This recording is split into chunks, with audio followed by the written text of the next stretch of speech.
humanity is transitioning from short lunar visits to establishing a permanent, sustained presence on the Moon.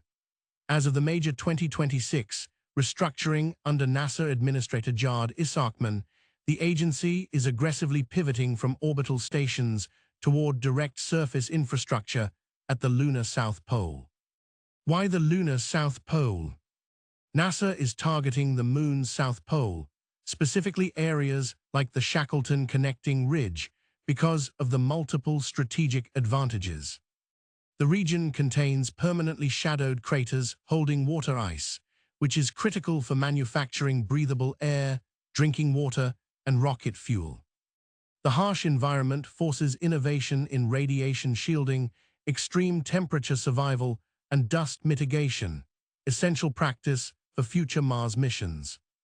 Recent policy shifts have paused the orbital Lunar Gateway in favor of accelerating direct-to-surface hardware and infrastructure. The phased architecture. Phase 1. From now to 2029, the primary objective is learn, test, build, and key milestones are rapid uncrewed robotic scouting, deploying commercial landers, and establishing surface mobility. Phase 2. From 2029 to 2032, the primary objective is early habitation. Key milestones are supporting recurring crewed operations and integrating international modules, for example JAXA pressurized rovers. Phase 3. From 2032 and beyond, the primary objective is sustained presence. Key milestones are transitioning to permanent bases with heavier infrastructure like the multi-purpose habitats. Key missions and timeline. NASA is utilizing a mix of the Heavy Lift Space Launch System, SLS, for crew and the Commercial Lunar Payload Services, CLPS, program for cargo. Artemis II, April 2026, successfully completed a crewed lunar flyby, paving the way for deep space operations. Moonbase 1, Fall 2026. Blue Origin's uncrewed Blue Moon Mark I endurance lander will deliver payloads to test precision landing and cryogenic propulsion.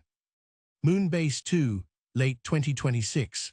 Astrobotic's Griffin lander will deliver over 1,100 pounds of cargo to the surface, including Astrolab's Flip rover.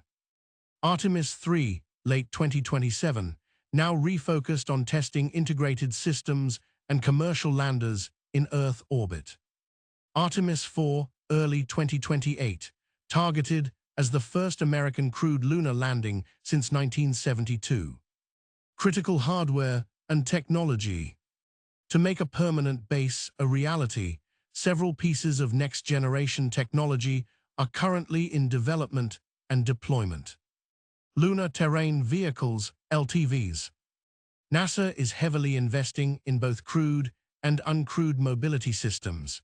Uncrewed LTVs will operate autonomously to move materials and prepare sites before humans arrive.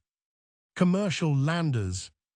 Companies like Astrobotic, Firefly Aerospace, and Intuitive Machines have been awarded massive contracts to handle the logistics of delivering science payloads and base components. Nuclear power.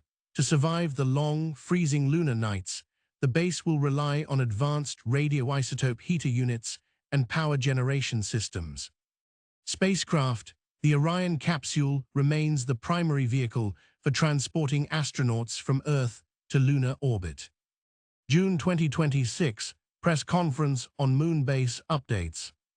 This media event directly features NASA leadership detailing the latest uncrewed missions, commercial rover contracts, and the strategic shift towards surface infrastructure.